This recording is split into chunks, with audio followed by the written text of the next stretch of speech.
बसा इथंच बसा इथंच बसा बसा खाली अंतर ठेवून हिंदी जागा कुठं त्याने उघडायला पाहिजे ना, नाही तर अंतर कुठं ठेवायला जागा इथं. अंतर ठेवून बसा. जेवढं आहे तेवढं बसा. बसा. कुठं रस्त्यावर बसायचं का म्हणलं तर ए जिथं आहे तिथं बसा बैठा. सगळ्यांनी मास्क लावून बसा. सभी लोग मास्क लगाओ.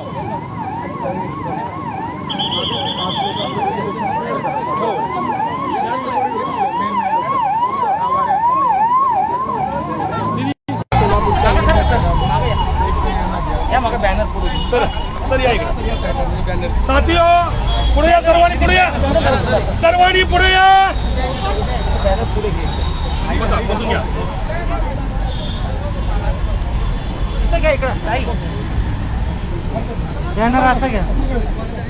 साथियों, सर्वांनी शांत राहा. सगळ्यांना ऐका.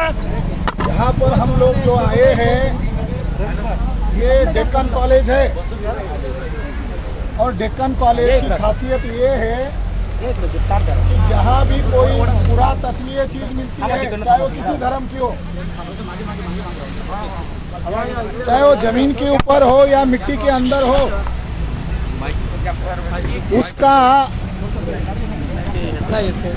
उसका उत्खनन का कार्य भले ही हमारे लोगों को इधर कम सुनाई देगा, उधर लाइव ज्यादा सुनाई देगा और पूरे देश भर के लोग सुनेंगे. अब हमारे लोग थोड़ा डेलीगेशन लेकर जाएंगे, मगर वो बहुत थोड़े लोगों से डरे हुए गेट बंद कर दिया है. बहुत थोड़े लोगों से डरे हुए. चलो डरना भी बहुत जरूरी है. लोकतंत्र में डरना बहुत जरूरी है. तो जो भी पुरातात्विक अवशेष मिलता है उसका उत्खनन का कार्य महाराष्ट्र में ये डेक्कन कॉलेज करता है. तो इस डेक्कन कॉलेज ने आज तक कई सारी जगह का उत्खनन किया. इतनी जगह का उत्खनन किया कि शायद उन्हें भी मालूम नहीं होगा. इतनी जगह का उत्खनन किया, मगर 2002 को एक जगह का उत्खनन किया. वो याद दिलाने के लिए हम लोग यहाँ उन्हें आए हैं. वो भूल गए हैं. डेक्कन कॉलेज के लोग एक बात भूल गए हैं कि 2002 को उन्होंने बुल्ढाना जिले के अंदर संग्रामपुर नामक तहसील है, वहाँ पर बीसी देवतारे जी ने उत्खनन किया. उत्खनन करते समय 45 एकड़ जगह के अंदर एक बुद्ध स्तूप निकला.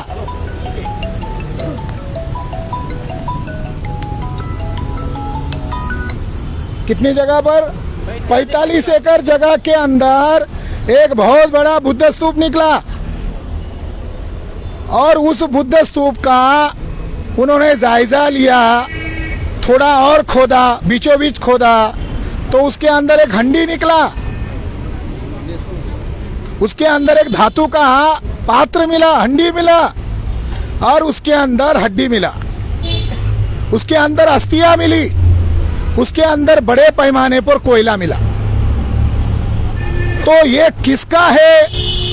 तो सब दुनिया वालों को मालूम है. स्तूप के अंदर केवल और केवल तथागत भगवान गौतम बुद्ध के अस्थियां होती है. मगर उन्हें भी डाउट आया. वो पुरातात्विक लोग हैं, वो निष्पक्ष लोग हैं, तो इन्होंने उधर लखनऊ में उसका कार्बन डेटिंग के लिए भेज दिया. इसका समय क्या है, ये किसका है?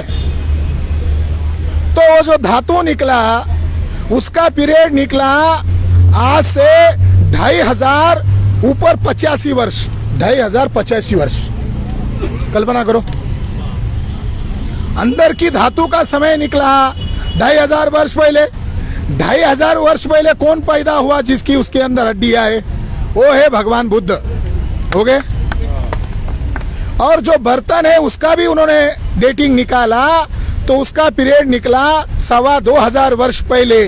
2500 वर्ष पहले यानी आज से गिनती करो, ईसा पूर्व 300 वर्ष पहले दुनिया का सम्राट अशोक महाराष्ट्र में आए थे. ये इसकी खोजबीन यूनिवर्सिटी के लोगों ने किया. पता हो गया कि सम्राट अशोक ने 84,000 स्तूप बनाए हैं. और संग्रामपुर तहसील में भोन गांव में वो वहां पर चीज मिली. आश्चर्यजनक बात है कि सातवाहन जो बुद्धिस्ट राजा थे, महाराष्ट्र के नाग लोग थे, जिन्होंने नासिक की गुफाएं बनाई, जिन्होंने अजंता एलोरा की गुफाएं बनाई, वो नाग लोग थे, बुद्धिस्ट लोग थे। जुन्नर की गुफाएं बनाई, उनकी लगभग 30 कुएं मिले। उसको साइंस की भाषा में बोलते वाटर हार्वेस्टिंग सिस्टम। आज जो बच्चे इंजीनियरिंग पढ़ते हैं, ये बहुत एडवांस टेक्नोलॉजी के पढ़ते हैं, मगर 2000 साल पहले हमारे पुरखों का इंजीनियरिंग ज्यादा ही एडवांस था। वह बाजार पेट मिली। डेक्कन कॉलेज के जो प्रोफेसर थे, ये 2000 साल पहले अलग अलग इलाके में कौन से अन्न खाते थे इसका रिसर्च कर रहे थे। वो पुरातत्व का रिसर्च नहीं कर रहे थे, वो अलग बॉटनी का रिसर्च कर रहे थे कि 2000 साल पहले कौन सा बीज निकलता था, गेहूं खाते थे या ज्वारी खाते थे या बाजरी खाते थे। उनको बड़े पैमाने पर वहाँ चावल मिला, तो उनका ये कहना था ये बाजार पेट है और चावल बड़े पैमाने पर बिहार का यहाँ आता था, ऐसा रिसर्च में उनको मिला। और उन लोगों ने रिसर्च करके बुद्ध स्तूप को ढूंढ लिया।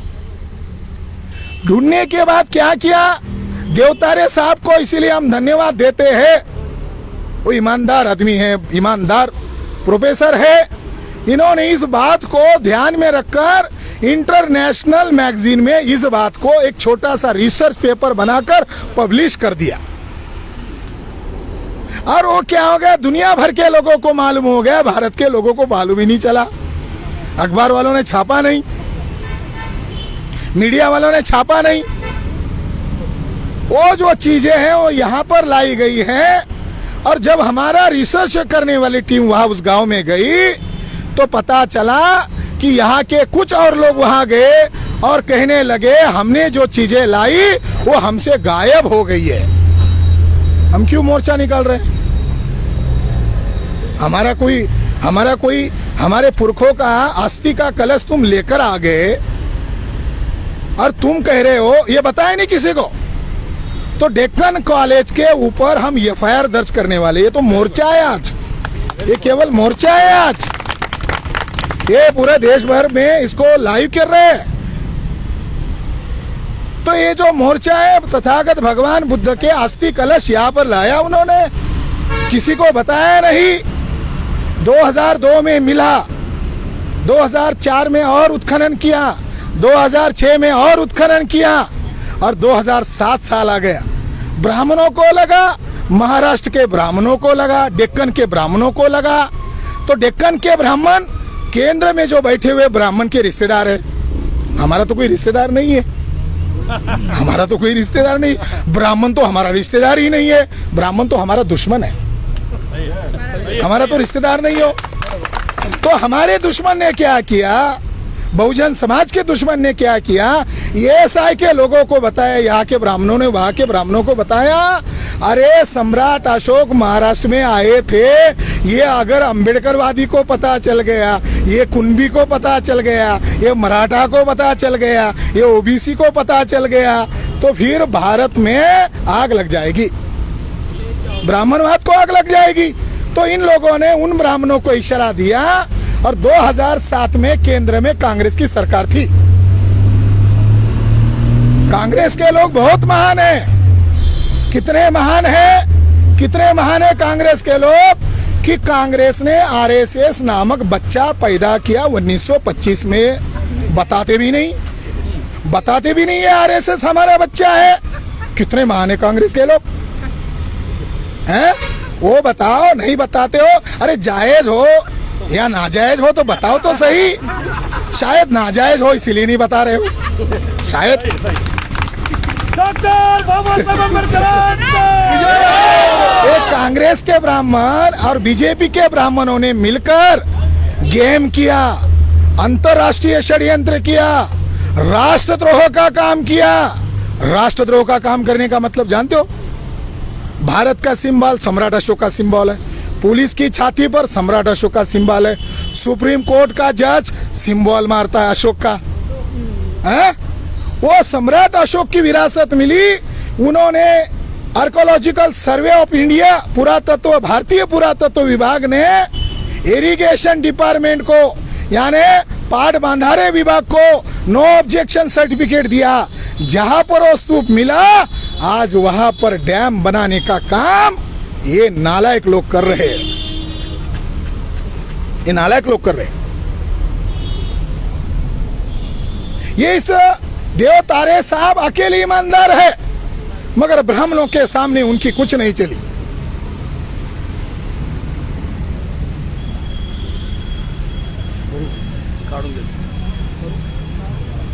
कितने बड़े ईमानदार है देव तारे साहब, इतने बड़े ईमानदार है। इन्होंने जो इंटरनेशनल लेवल का पेपर लिखा, उसके अंदर उन्होंने खुद लिखा, अगर केंद्र सरकार हमें पैसा देती है तो हम ये 45 एकड़ एरिया का उत्खनन करेंगे और इसको जैसा सम्राट अशोक ने स्तूप बनाया था वैसा हम इसको दोबारा बना सकते। देव तारे साहब को हम सैल्यूट करते, धन्यवाद देते। इसलिए धन्यवाद देते कि इन्होंने खोजा और खोजकर अंतरराष्ट्रीय डिस्क्लोज किया। ये वो स्तूप है, ये वो डिजाइन है। ये डेक्कन के कर्मचारियों को भी देखना होगा। ये वो स्तूप है, ये स्तूप है। ये स्तूप इन लोगों ने ढूंढा, देव तारे साहब ने उसको इंटरनेशनल पब्लिश किया। उन्होंने ये नहीं कहा कि डैम के नीचे दबाओ, इन्होंने कहा इसको ओपन करो। और उन्होंने ये भी कहा अगर इसको ओपन करते हैं तो इंटरनेशनल करेंसी मिलेगा, पैसा मिलेगा। दुनिया के 130 राष्ट्र के लोग इसको देखने के लिए आएंगे। मगर 2002 में इन्होंने जो लिखा, एक पेपर लिखा, शायद उनके ऊपर दबाव आया। 2002 में उत्खनन किया हुआ स्तूप आज 18 साल हो गए।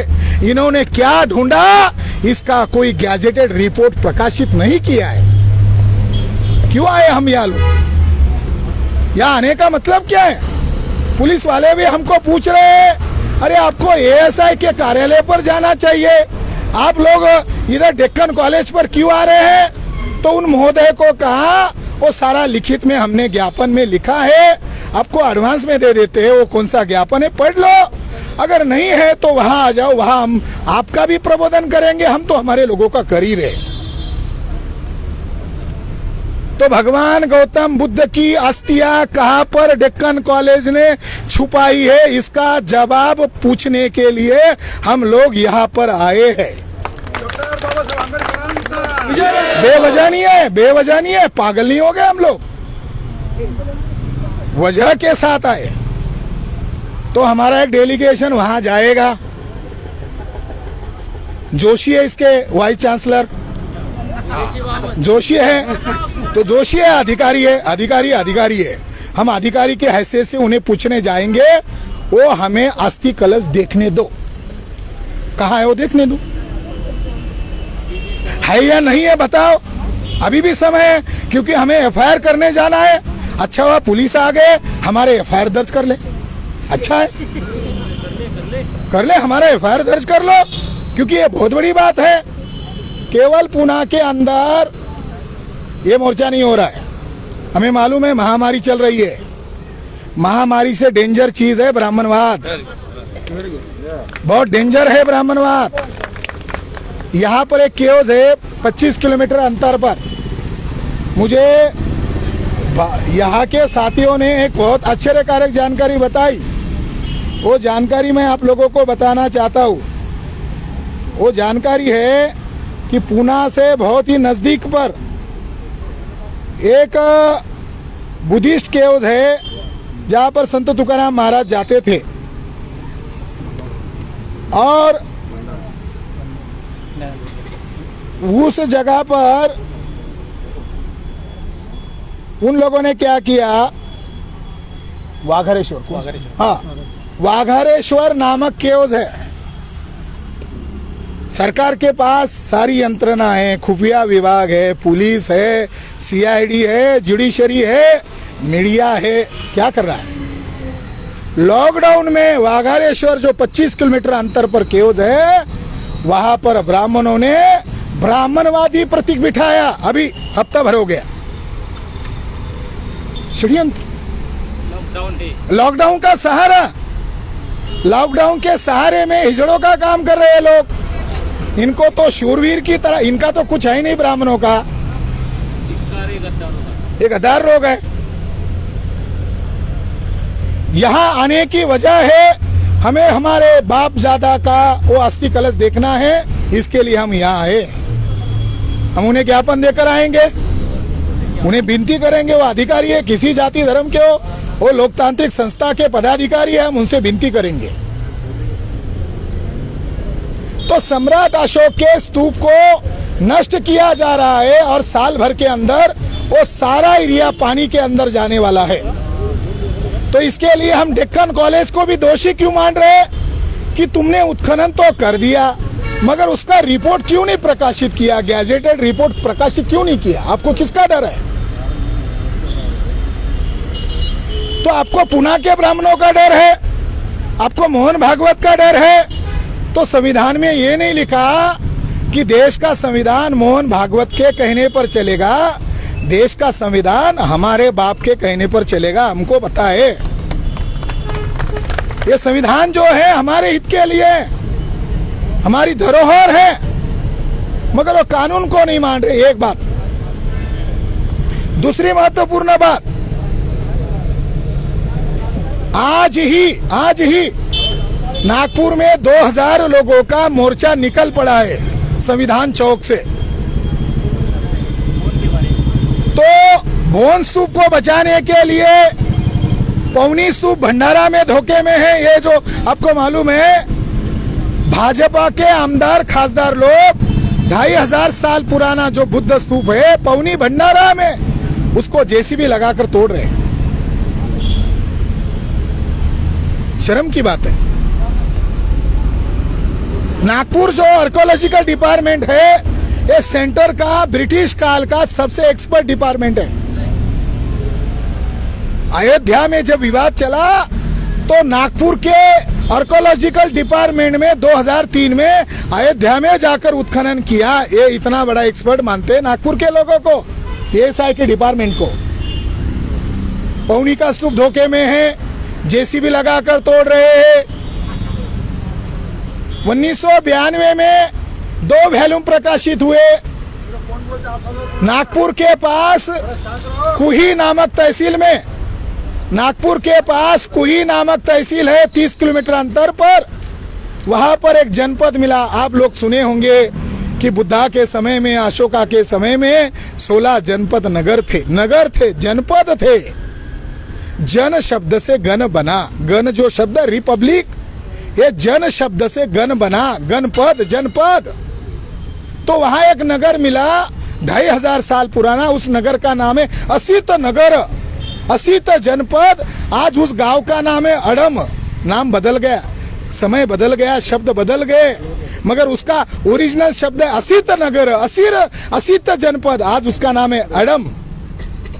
वहां पर वो पागल किसान ने ये साइकिल उत्खनन करके लेकर गए, वैसे छोड़कर चले गए। अंदर जो चीजें मिली, स्तूप मिला, धातु मिला, जो भी मिला वो लेकर चले गए। और वहां वो किसान पागल ने आधा स्तूप नांगर हल चला कर खराब कर दिया। अब इसके लिए दोषी कौन है? हम पागल है क्या? हम जिसको पकड़ना है उसी को पकड़ रहे हैं। पुरातत्व विभाग इसके लिए दोषी है। वो खत्म हो गया, वो खत्म होने के कगार पर है। इसलिए पूरे विदर्भ के लोग उधर चल रहे। अमरावती कमिश्नरी में बड़ा मोर्चा निकल गया, एरविन चौक में इकट्ठा हो गए। पूरा अमरावती का ट्रैफिक जाम एरविन में चल रहा। आज औरंगाबाद के भड़कल गेट से हजारों के तादाद में मराठवाड़ा लेवल का मोर्चा शुरू हो गया, उधर भी शुरू हो गया। मराठवाड़ा में क्या है सबको मालूम है, एलोरा है, अजंता है। एलोरा अजंता का निर्माण काल 1ली शताब्दी से लेकर 5वीं 6ठी शताब्दी तक काम चला। मगर उस्मानाबाद जिले में एक जगह है जिसका नाम आज तेर गांव है, मगर उसका 2500 साल पुराना नाम है तगर गांव, तगर नगर। तो इस तगर नगर में एक स्तूप मिला और वहां ढेर सारे स्तूप है। उन स्तूप को भाजपा सरकार नष्ट कर रही है। एक सांची इतना बड़ा स्तूप है, सांची जितना बड़ा स्तूप है वहां है। तो इसीलिए साथियों हम लोग यहाँ इकट्ठा हुए हैं, हमें मालूम है देश की क्या स्थिति है, देश की क्या परिस्थिति है। हमारे इतने देशभक्त कोई नहीं हो सकते। हम हमारी विरासत को बचाने आ गए।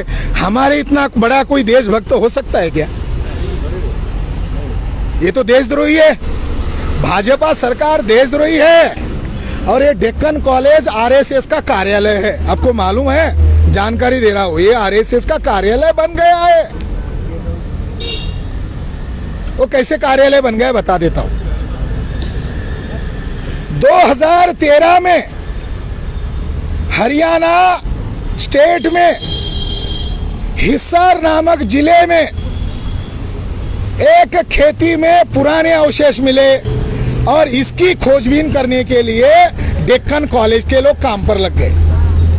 उस समय के वाइस चांसलर थे डॉक्टर वसंत शिंदे। ओबीसी है, शायद मराठा होंगे, ओबीसी है, बैकवर्ड कास्ट है। ये उस काम पर लग गए और लगभग 16 कंकाल मिले, 16 डेड बॉडीज मिली। इतनी बड़ी विरासत के डॉक्यूमेंट मिले और इसका समय कितना है, इसका डेटिंग किया तो उनको पता चला कि इसका समय है लगभग 4700 साल पहले। 4700 साल पहले लोगों के डेड बॉडीज मिले। डेक्कन कॉलेज के माननीय वसंत शिंदे के द्वारा वहां उत्खनन हुआ। उत्खनन होने के बाद पूरी दुनिया के स्कॉलर लोगों का उसके ऊपर ध्यान हुआ। अच्छा हुआ, लगभग 16 देश के लोग इसके ऊपर रिसर्च करने में लग गए। आगे जाकर क्या हो गया, 13 चला गया, 14 चला गया। 14 में ईवीएम घोटाला हो गया, बीजेपी की सरकार चुनकर आ गई। कांग्रेस के समय में ये खोज हुआ, कांग्रेस के लोगों ने इसको दबा के रखा कि भाई इसमें तो हमारा कुछ निकलेगा नहीं। फिर आया बीजेपी की सरकार। बीजेपी के सरकार ने वसंत शिंदे के साथ डीलिंग किया। वसंत शिंदे को शायद ट्रैप किया। वसंत शिंदे के इधर शायद गन रखा। वसंत शिंदे के सामने शायद करोड़ों रुपए का ऑफर रखा। वसंत शिंदे को ट्रैप किया। वसंत शिंदे ने अपने आप को बेच दिया। बहुत बड़ा गेम किया। डेक्कन कॉलेज बहुत बड़ी संस्था, पुणे के ब्राह्मणों का इसके ऊपर नियंत्रण है। उसका वाइस चांसलर ब्राह्मण ही होता है, कामले नहीं होता, गायकवाड़ नहीं होता, पाटिल नहीं होता, केवल जोशी देशपांडे होता। निषेध निषेध निषेध। पहली बार कोई बैकवर्ड हो गया, लेक्चरर था हो गया, बाबा साहब के संविधान के कारण हो गया। ऐसे वैसे नहीं हुआ, बाबा साहब के संविधान के कारण हो गया। प्रमोशन मिल गया होगा शिंदे को ऑफर दिया, शिंदे ने फ्रॉड किया, शिंदे ने अपने आप को बेच दिया। वसंत शिंदे बेच दिया। बेचने के बाद क्या हुआ, बीजेपी के ब्राह्मण, आरएसएस के ब्राह्मण, इन लोगों ने शिंदे को कहा डिले करो, देर करो। मैं उनको मिलने के लिए 2015 को आया था, दिल्ली से एरोप्लेन से आया था शिंदे साहब को मिलने के लिए। मैंने कहा क्या ढूंढा आपने, हमको भी बताओ। साथियों, शिंदे ने अपने आप को बेच दिया और वो बेचा कब गया ये कब पता चला, सितंबर 2019 को शिंदे बेच चुके हैं, सबको पता चल गया। क्या हो गया, उसके अंदर जो 16 कंकाल मिले थे, डेड बॉडीज, ममीज मिली थी, उसमें उन लोगों ने प्लानिंग करके पुरुष लोगों का डीएनए चेक ही नहीं किया। बोले पुरुषों को डीएनए नहीं मिला, केवल एक महिला का डीएनए मिला। उस महिला के डीएनए टेस्ट हार्वर्ड यूनिवर्सिटी में भेजा, कोरिया में भेजा, उधर अमेरिका में भेजा और उसका डीएनए रिपोर्ट आया और सेल नामक अंतरराष्ट्रीय रिसर्च साइंस पत्रिका, सेल नामक पत्रिका में प्रकाशित हो गया। कितना बड़ा रिपोर्ट है, केवल 18 पन्ने का है, केवल 18 पन्ने का। कब का डीएनए मिला, 4700 साल पहले। हड़प्पा सभ्यता कब की है, 5000 साल पहले। जब ये डीएनए मिला तो उसका डीएनए का रिपोर्ट आया। रिपोर्ट का हेडिंग है कि रिपोर्ट का हेडिंग है कि ईरानी किसान लोगों का डीएनए नहीं मिला, यानी अफगानिस्तान के बाउंड्री के लोगों का इसमें डीएनए नहीं मिला। और ये जो ब्राह्मण लोग हैं, इनका एक देश है, उन देश का नाम है, उस देश के लोगों का नाम है स्टेप पैस्टोरलिस्ट। हमारे लोगों को कुछ भी मालूम नहीं होता। हमारे लोग भोले शंकर लोग हैं। हमारे लोगों को कल की रोटी खाया याद नहीं रहता, कल क्या सब्जी खाया याद नहीं रहता। हमारे लोगों को ब्राह्मणों ने इतना घटिया किस्म का मेरिट पैदा किया। स्टेप पैस्टोरलिस्ट यानी ब्राह्मण जहां से आए उनका डीएनए नहीं मिला, तो रिपोर्ट कहता है ब्राह्मणों का डीएनए नहीं मिला। रिपोर्ट कहता है ब्राह्मणों का डीएनए नहीं मिला। और वसंत शिंदे मीडिया के सामने आकर कहता है ब्राह्मण आक्रमणकारी है, ये मिथ्या थ्योरी है। ब्राह्मण भारत के मूल निवासी है और ब्राह्मणों ने ही 5000 साल पुरानी सिंधु सभ्यता का निर्माण किया। अरे शिंदे, तेरा बाप क्या ब्राह्मण है? तेरा बाप ब्राह्मण है क्या? तुमको तुम्हारे डीएनए पर डाउट है? हम तुम्हारा डीएनए मुफ्त में चेक करा देंगे। हमको डाउट है डॉक्टर बाबा साहब अम्बेडकर, हमको डाउट है, हमको ये डाउट है, यकीन है हमको कि वसंत शिंदे का डीएनए हमारा नहीं हो सकता। उसका डीएनए किसी न किसी बामन से जरूर जुड़ा हुआ है। वो रिपोर्ट में एक लाइन नहीं है, राखी गढ़ी डीएनए रिपोर्ट में एक लाइन नहीं लिखी कि ब्राह्मण भारत का है। अरे हेडिंग में लिखा ब्राह्मण विदेशी है। और 2 डीएनए रिपोर्ट आ गए, 117 साइंटिस्ट लोगों का डीएनए रिपोर्ट आ गया उसी समय। उस डीएनए रिपोर्ट का कहना है 2001 को डीएनए रिपोर्ट आया, उस डीएनए रिपोर्ट का कहना है कि ब्राह्मण लोग विदेशी है। जब वो आए थे साथ में अपनी औरतें लेकर नहीं आए थे, और यहाँ जब आए तो इन्होंने कुछ पुरुषों का कत्लेआम किया और यहाँ की औरतों का इस्तेमाल किया। इसलिए ब्राह्मणों का डीएनए शेड्यूल कास्ट के लोगों से नहीं मिला, ब्राह्मणों का डीएनए आदिवासी के साथ नहीं मिला, ब्राह्मणों का डीएनए मराठा लोगों के साथ नहीं मिला, कुनबी लोगों के साथ नहीं मिला, ब्राह्मणों का डीएनए मुसलमानों के साथ में नहीं मिला, जैन लिंगायत लोगों के साथ में नहीं मिला, बुद्धिस्टों के साथ में नहीं मिला, सिख लोगों के साथ में नहीं मिला। क्यों? वो सारे के सारे 6500 जाति के टुकड़े में बांटे गए लोगों का डीएनए आपस में एक मिला। हम एक माँ बाप की औलाद है। 2001 में हुआ, 2017 में हुआ, 2018 में हुआ, 2019 में हुआ, बाद में राखी गढ़ी डीएनए रिपोर्ट आया। तो ब्राह्मणों का भारत में आने का समय क्या है? डीएनए साइंस कह रहा है निकले थे ईसा पूर्व 3300 में, निकले थे ईसा पूर्व 3300 में। आज के 2000 साल मिला दो, 5300 साल पहले वो वहां से निकले। गधे लेकर निकले, घोड़े निकले, जंगली थे वो ब्राह्मण, जंगली थे। ब्राह्मणों के पास कोई सभ्यता नहीं थी, नंगे थे। उनके पास कोई भाषा नहीं थी, उनके पास कोई संस्कृति नहीं। मैं नहीं कह रहा हूं, आज का डीएनए साइंस कह रहा है। हमारे बाप ज्योतिबा फुले तो बार बार कहते थे ब्राह्मणाचे येथे नाही प्रयोजन, द्यावे हकलून ज्योति मने। सैल्यूट ज्योतिबा फुले। तुम्हारा आईक्यू कितना है, तुम्हारा बुद्धियांक कितना है? 1848 में ब्राह्मण के छाती पर खड़े होकर कहे ब्राह्मण तुमको भगा देंगे। आज वो समय आ गया है। मालूम नहीं हमारे लोगों को, ये ऐसे गद्दार वसंत शिंदे जैसे गद्दार लोगों के कारण हमारे लोगों को गुमराह किया जाता है, नहीं तो देर नहीं लग जाता। ब्राह्मणों का भारत में आने का समय है ईसा पूर्व 2000 साल, यानी आज से काउंट करो, आज से 4000 वर्ष पहले ब्राह्मणों का इंडस सिविलाइजेशन पर अटैक हुआ, सिंधु सभ्यता पर अटैक हुआ, हमारे नगरों को तोड़ दिया, जिनको अछूत बनाया आज ब्राह्मणों ने। 4000 साल पहले आपके पुरखों को, सभ्यता को नष्ट किया, आपकी भाषा को नष्ट किया। साथियों 4000 साल पहले आए और ये वसंत शिंदे को जो डीएनए मिला ये 4700 साल पहले मिला। राखी गढ़ी में ब्राह्मणों का, मोहन भागवत का, नितिन गडकरी का, देवेंद्र फडणवीस का डीएनए क्यों नहीं मिला? मुक्ता टिळक का डीएनए क्यों नहीं मिला? है पूना में तो टिळक भाई का तो नाम लेना पड़ेगा। उनका डीएनए क्यों नहीं मिला, उनका खून क्यों नहीं मिला? अरे ब्राह्मण भारत में आने का पीरियड है आज से 4000 वर्ष पहले, और ये इन्होंने कौन सी सभ्यता ढूंढी? ब्राह्मण आने के पहले। ब्राह्मणों का डीएनए राखीगढ़ी में हरियाणा में क्यों नहीं मिला? इसलिए नहीं मिला, तब ब्राह्मण भारत में आए ही नहीं थे। जब ब्राह्मण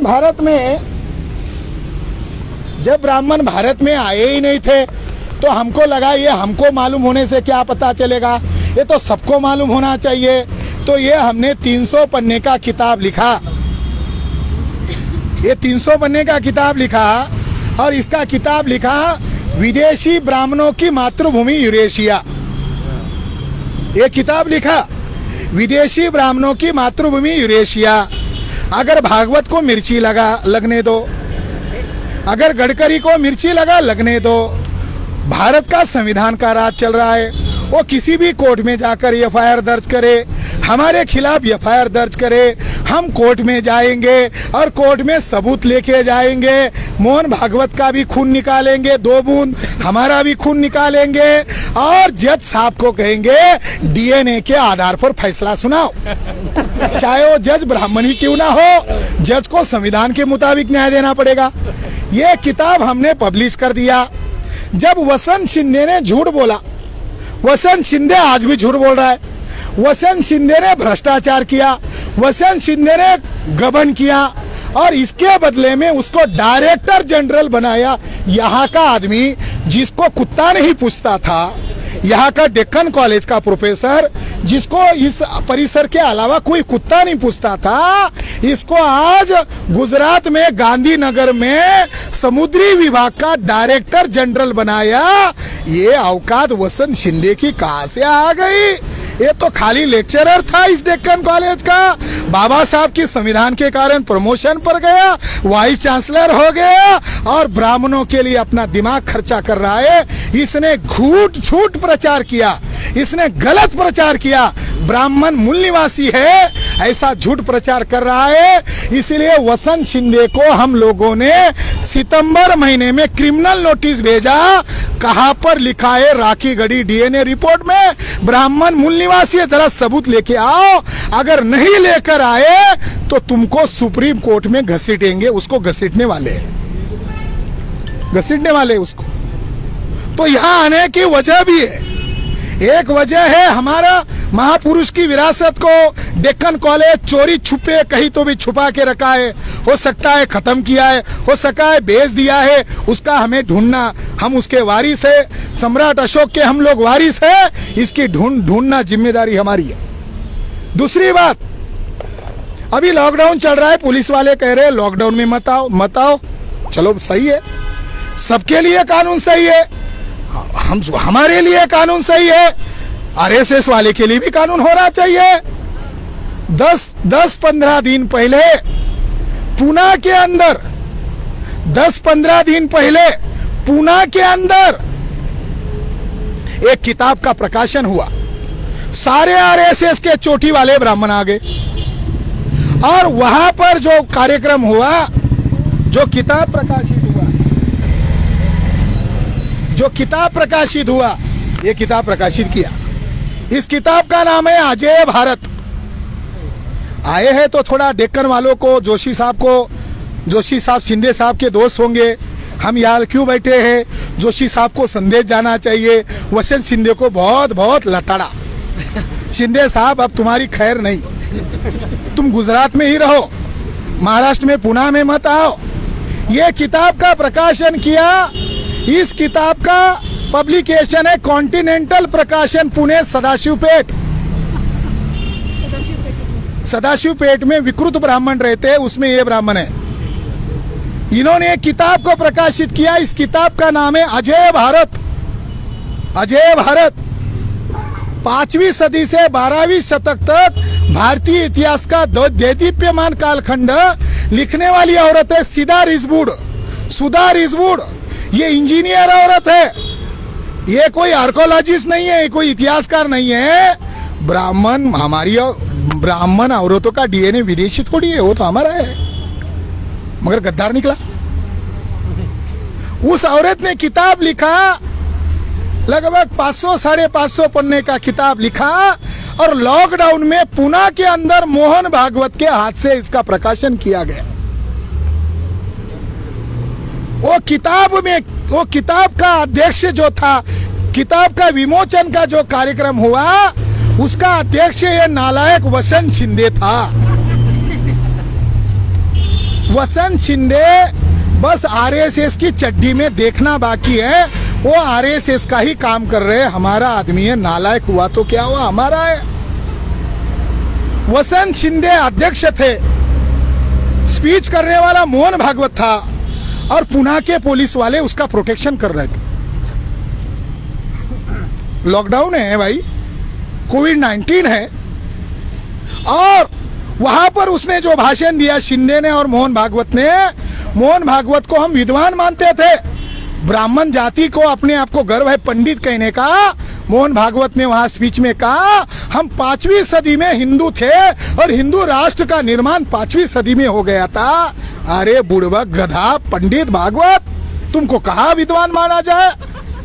बताओ, हिंदू राष्ट्र था 5वीं सदी में, संविधान का राज है, संविधान का अपमान कर रहा है। संविधान का अपमान करने वाले को पुलिस प्रोटेक्शन दे रही है, बड़ी गजब की बात है। संविधान का अपमान करने वालों को कलेक्टर प्रोटेक्शन दे रहा है, संविधान का अपमान करने वालों को, आतंकवादी ब्राह्मणों को प्रोटेक्शन दिया जा रहा है। कितनी शर्म की बात।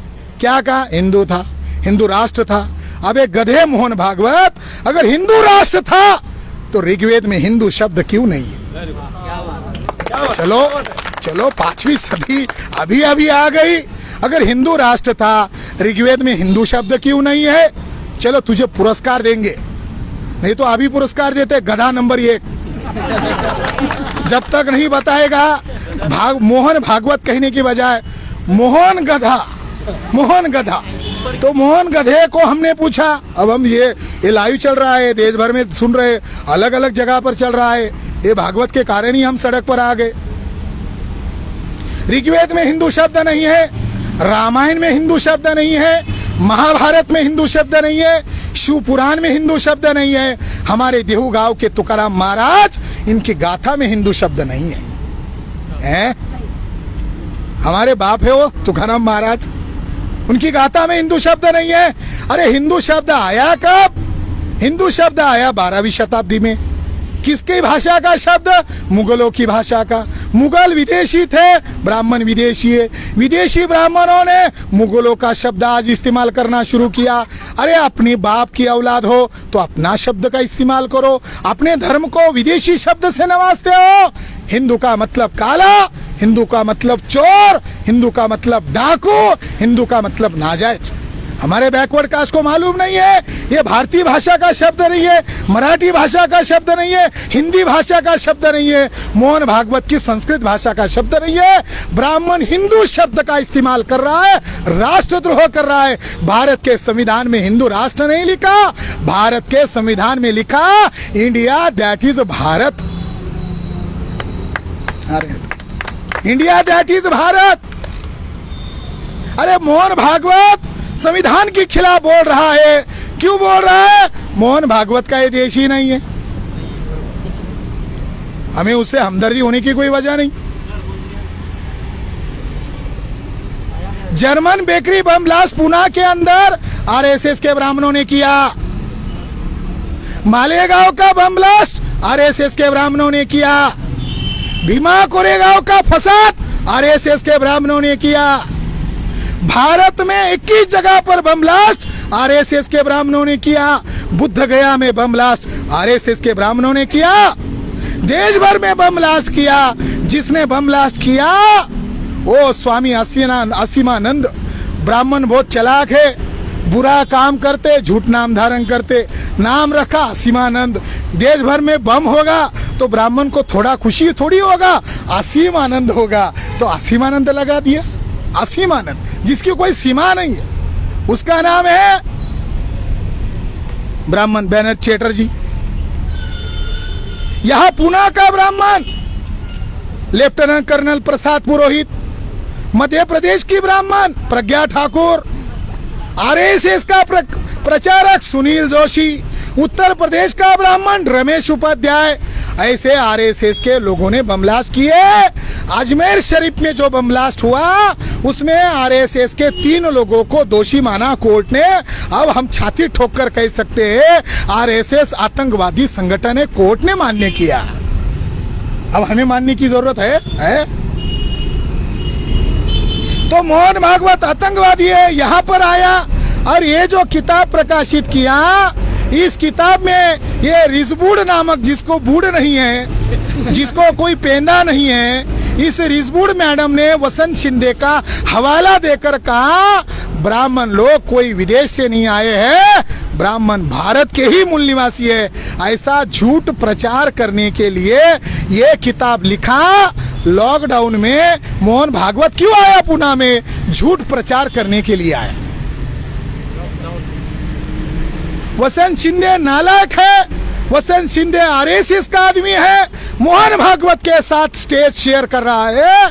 तो यहाँ के वाइस चांसलर ने ऑर्डर निकालना चाहिए। हमारा और वसंत शिंदे का कोई संबंध नहीं, वो गया गुजरा आदमी है, मगर डेक्कन कॉलेज का नाम लेकर पूरे दुनिया को बताया जा रहा है ब्राह्मण भारत के मूल निवासी है। तो डेक्कन कॉलेज की भी बदनामी है। ये लड़ाई उनकी है, हम लड़ रहे हैं। तो ये जो वसंत शिंदे है, इसने धोखा किया और ब्राह्मणों को मूल निवासी कहने का काम शुरू किया, अभियान शुरू किया। तो इसका बदले में डायरेक्टर जनरल उसको बनाया। तो साथियों, एक बैकवर्ड आदमी यहाँ आया, ब्राह्मणों का तलवा चाट रहा है, चरण चाट बना हुआ है, और इसके बदले में उसको बड़ा बड़ा ओहदा मिल गया। इसलिए भी हम यहाँ पर मोर्चा लेकर आए हैं। ऐसे नहीं आए, मोर्चा लेकर आने की ये भी वजह है। तो इसीलिए साथियों, यहाँ का डेलीगेशन जाएगा, एक एक साथी यहाँ स्पीच करेगा। ये लड़ाई है, हमारे पुरखे ने भीमा कोरेगांव लड़ा तो उन्होंने भी कुछ ना कुछ बोला होगा।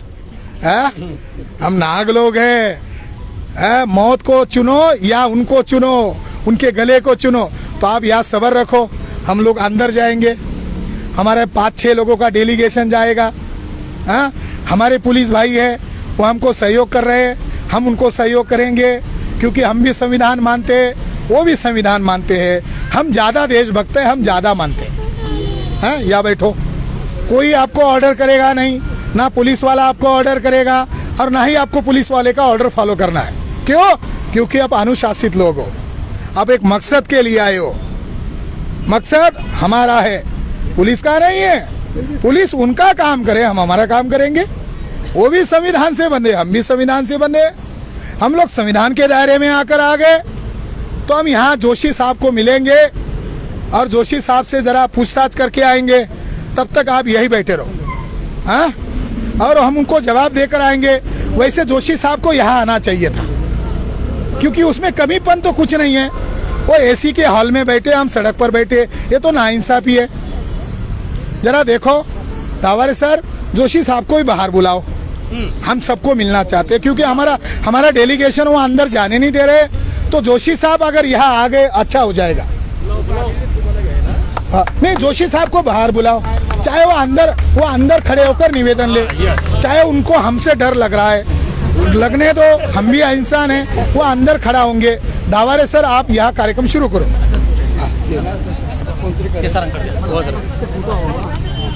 साथियों, सर्वांनी बसून घ्यायचं आहे। साथियों, हे जे आंदोलन चालू आहे, या आंदोलनामध्ये आदरणीय खरात सरांनी आपल्याला मार्गदर्शन केलेलं आहे। जहां भी जगह मिलती है वहां बैठे रहो, बैठे रहो। सभी को विनती है, बैठे रहो।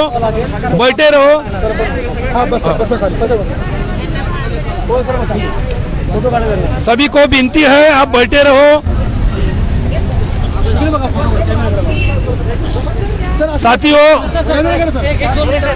सर कैमरा या ना या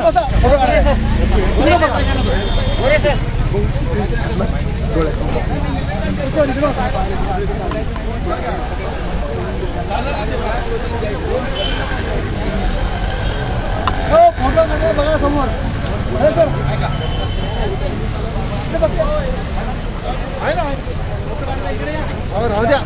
काय ते काय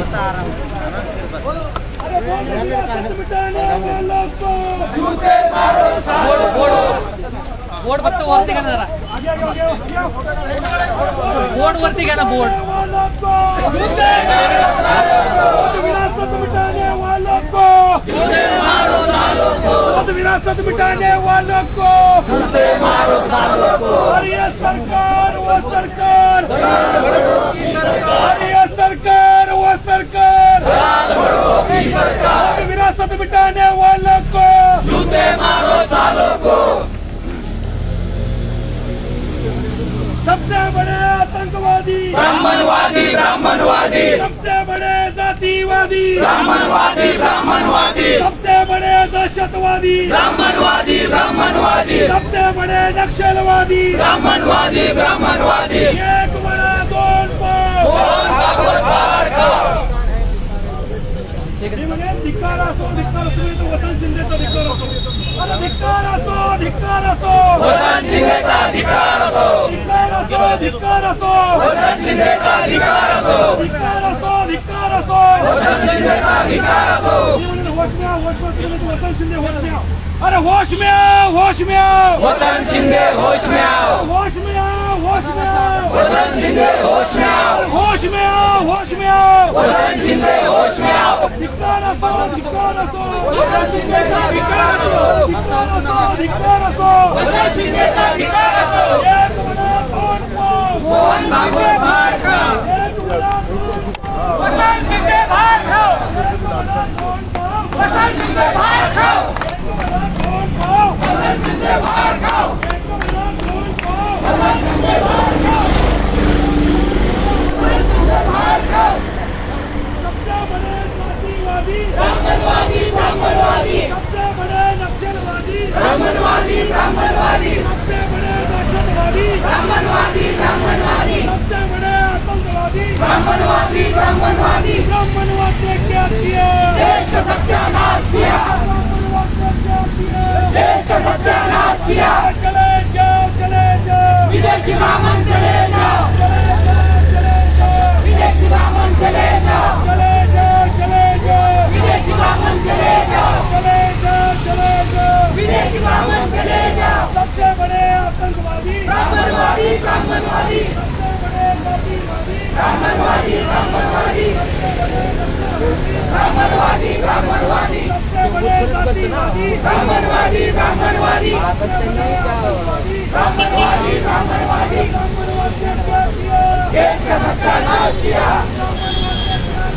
देश का सत्यानाश किया वसंत शिंदे शर्म करो वसंत शिंदे शर्म करो वसंत शिंदे होश में आओ वसंत शिंदे होश में आओ वो तो विरासत नष्ट करने वालों को जूते मारो सालों को वो तो विरासत मिटाने वालों को जूते मारो सालों को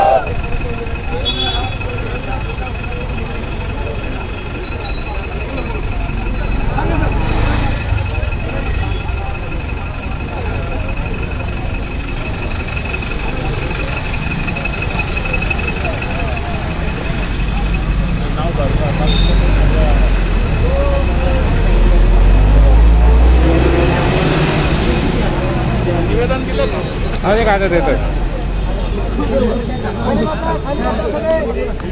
बाजूला हो खाली बसा अरे जाऊ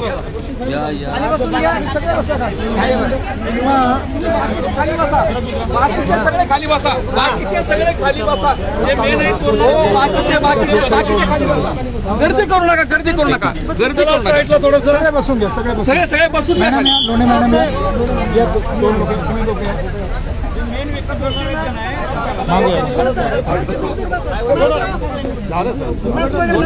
निवेदन तयार आपलं तयार आहे खाली बसा खाली बसा साहेब नमस्ते, माझं नाव प्राध्यापक विलास खरात. मी या संस्थेचा ऐका तुम्ही लोकांनी आमचं एवढं स्वागत केलं. आम्ही पण पुरातत्वीय अभ्यासक आहो. आम्हाला या वास्तूचं खूप पावित्र्य आहे. इथं ठिकठिकाणच्या वस्तू आहेत.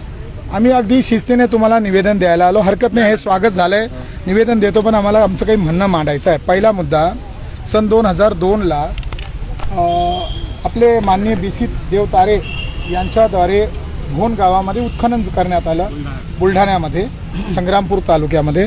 आणि त्या ठिकाणी एक मोठा भव्य स्तूप सापडला. ठीक आहे, आम्ही हे मान्य करतो की तुम्हाला जेवढा रिसोर्स मिळेल तेवढं तुम्ही उत्खनन कार्य कराल. आम्हाला हे तुमच्याकडून जाणून घ्यायचं आहे की 2018ला जे काही उत्खनन झालं त्याचं त्यांनी एक रिसर्च पेपर पब्लिश केला, एक चांगलं झालं. नंतर सरकारचे डोके फिरले आणि सरकारने तिथे इरिगेशन डिपार्टमेंटला नो ऑब्जेक्शन सर्टिफिकेट दिलं आणि तिथे जिगाव धरण प्रकल्प उभा केला जातोय. याच्यापेक्षा लाजिरवाणी गोष्ट काही नाही. आम्ही त्यांना जसं दोष देतो तसं तुमच्या संस्थेला नंबर 1चा दोष देतोय की तुम्ही जेवढंही रिसर्च केलं देवतारे साहेबांनी, त्यांचे उपकार झाले त्या जगावर, भारतावर, की त्याने एवढा मौर्यकालीन स्तूप शोधून काढला. परंतु 18 वर्ष उलटून गेले आहे, त्याचा रिपोर्ट तुमच्या संस्थेने का प्रकाशित केला नाही? हे आमचं तुमच्याशी प्रेमाचं भांडण आहे, तुमच्या संस्थेशी. कारण तुम्ही काही हंगामी निवडणुका लढून येत नाही, तुम्ही एक संस्था चालवतात, रिसर्च करतात. परंतु 18 वर्ष झाले सम्राट अशोकाचा स्तूप तिथं सापडला, या संस्थेने तो रिपोर्ट प्रकाशित करायला हवा होता, तो केला नाही. हा आमचा तुमच्या संस्थेवर आरोप आहे. नंबर 2, आमची अशी डिमांड आहे की जे लखनौ लॅबोरेटरीमधून जी कार्बन डेटिंग सापडली, तर त्या हंडीमध्ये जे धातू सापडले, हड्डी सापडली, कोळसा सापडला, त्याचा पिरियड तथागत भगवान बुद्धाशी निघाला आणि तो पिरियड मौर्य काळाशी निघाला. तर त्या वस्तू ज्या आहेत त्या राष्ट्राला तुमच्या संस्थेने समर्पित कराव्या. जेही तुम्हाला सरकारी यंत्रणा जी करायची आहे ती, परंतु आम्हाला अशी माहिती मिळालेली आहे की त्या वस्तू इथून गायब झालेल्या आहे. हां, याबद्दल आम्ही रीतसर कायदेशीर तक्रार करणार आहोत. कारण याबद्दल तुम्हाला मीडिया पुढे यावं लागेल, याबद्दल तुम्हाला सांगावं लागेल की त्या वस्तू आहे कुणाच्या, बुद्धाच्या आहे, आम जनतेला माहिती नाही. हा एक गुन्हा आहे. एक रिपोर्ट प्रकाशित न करणे हे आपल्या संस्थेचं जे मान आहे, एवढी शौकत आहे, ही गोष्ट खूप लाजिरवाणी आहे. हा पूर्वग्रह आहे सम्राट अशोकासोबत. महाराष्ट्रात अशोकाचे स्तूप होते, हे तुम्ही दडून टाकत आहात. हा तुमच्यावरचा आमचा आरोप आहे, या संस्थेवर आरोप आहे. नंबर 2, त्या पवित्र वस्तू कुठे आहेत याबद्दलची समाजात चर्चा चालू आहे, बुलढाणा जिल्ह्यात जी चर्चा चालू आहे ती जर पसरली तर आज आम्ही लॉकडाऊनच्या काळामुळं थोडे लोक आलो, उद्या 10 लाख लोकांचा मोर्चा इथे येईल, तो तुम्हाला सवरणार नाही. तेव्हा ही लोकशाहीची संस्था, आम्ही लोकशाही मार्गाने आलो. बुद्धाच्या अस्थि कलश कुठे हे सांगायला हवं. नंबर 3 गोष्ट, तुमच्या संस्थेच्या एका नालायक माणसामुळं सगळ्या जगामध्ये डेक्कन कॉलेजवर छितू करत आहेत. तो नालायक माणूस म्हणजे वसंत शिंदे. वसंत शिंदेने जो राखीगडी DNA टेस्ट केला, त्या DNA टेस्टमध्ये कुठंच लिहिलेलं नाही ब्राह्मण मूळ निवासी आहेत, ब्राह्मण इथले नेटिव्ह आहेत. उलट त्या हेडिंगमध्ये छापलं की ब्राह्मणाचं स्टेप पॅस्टोरलिस्ट लोकांचं DNA सापडला नाही. तेव्हा शिंदेला RSSचा मोहन भागवत वापरत आहे, ते स्टेज शेअर करत आहे तुमच्या पुण्यामध्ये. त्याच्यामुळं शिंदेमुळे सुद्धा आम्हाला इकडे यावं लागलं आहे. म्हणून आम्ही तुम्हाला आमचं निवेदन देतो आहे. आम्ही द्यायला पाहिजे होतो आर्कॉलॉजिकल डिपार्टमेंटला, परंतु भोन जो धोक्यात आला, तुमचा रिपोर्ट प्रकाशित न आल्यामुळे धोक्यात आला. सम्राट अशोकाचा स्तूप जो धोक्यात आला, जर तुम्ही रिपोर्ट प्रकाशित केला असता, होऊ शकतं लोकांना कळलं असतं, होऊ शकतं जनतेला कळलं असतं. तुम्ही एक पदाधिकारी आहात, आम्हाला तुमच्याबद्दल पदाधिकारी म्हणून आदर आहे. तुम्ही आमचं म्हणणं सरकारापर्यंत पोचवा आणि हेही सांगा की जनतेचा रोष आज थोडा आहे. कोविड-19च्या नावाखाली हे लोक कमी आले, परंतु जर आम्हाला एप्रिल महिन्याच्या आत जर आम्हाला हे डिक्लेअर केलं नाही, कारण ते धरण प्रकल्प लास्ट स्टेपला आहे, आम्हाला ते वाचवायचं आहे. आणि त्याबद्दल केवळ आवई उठवली जाते की आम्ही ते उत्खनन करू आणि अमरावती युनिव्हर्सिटीमध्ये शोध संशोधन कार्य करू. केवळ या भूल थाप आहे, काही होणं नाही आहे. तिथं आम्ही सर्वे करून आलो आहे, म्हणून आम्ही तुम्हाला निवेदन देत आहोत, ते तुम्ही स्वीकारावं. भलेही आज तुम्ही आम्हाला गेटच्या बाहेर उभं केलं, हरकत नाही. तुम्ही गेटच्या आत आहात. जनता एक ना एक दिवस शासक बनते आणि जनतेच्या इतिहासाला मोडून कोणी शासक होऊ शकत नाही. आम्ही या देशाचे देशभक्त आहोत, म्हणून आम्ही तुमच्याकडे आलो आणि लोकशाही मार्गाने आलो. आम्हाला मरणाची भीती नाही. ही लढाई लढता लढता आम्ही मरण पावलो तर आम्ही धन्य मानू. आम्ही अशोकाच्या विरासतीला वाचवता वाचवता मरण पावलो. आहे बिमारी, पण बिमारीपेक्षा लॉकडाऊनमध्ये ह्या जे 25 किलोमीटर अंतरावरच्या लेणीला विकृत केला. लॉकडाऊनमध्ये पनवेलच्या लेणीला बुलडोझर आणून JCB आणून तोडलं. लॉकडाऊनमध्ये अयोध्येमध्ये जे साकेत आहे तिथं बुद्धाचे अवशेष सापडले, ते उखाडले. तर हे काही ठीक नाही आहे आणि पुरातत्व विभाग बिलकुल बोलायला तयार नाही आहे. हे सगळे गुलाम झालेले आहे. उद्या जनतेचा आक्रोश होईल. आम्ही तुम्हाला निवेदन देत आहोत, ते तुम्ही स्वीकारावं. आणि सोशल मीडियाच्या लोकांनी ही ओसी आहे तुम्ही याच्यावर तुम्ही एक साईन करा, याच्यावर एक साईन करा, त्यांना बाहेर गेला ओसीवर हे करा, रिसिव्ह करा. हा हे धरा. हा सर्व लिहिलं याच्यामध्ये. या मॅडम दोघं तिघं या मॅडम 2-3 मॅडम दोन्ही मॅडम सोलापूरचे लोक या ठिकाणी अलग अलग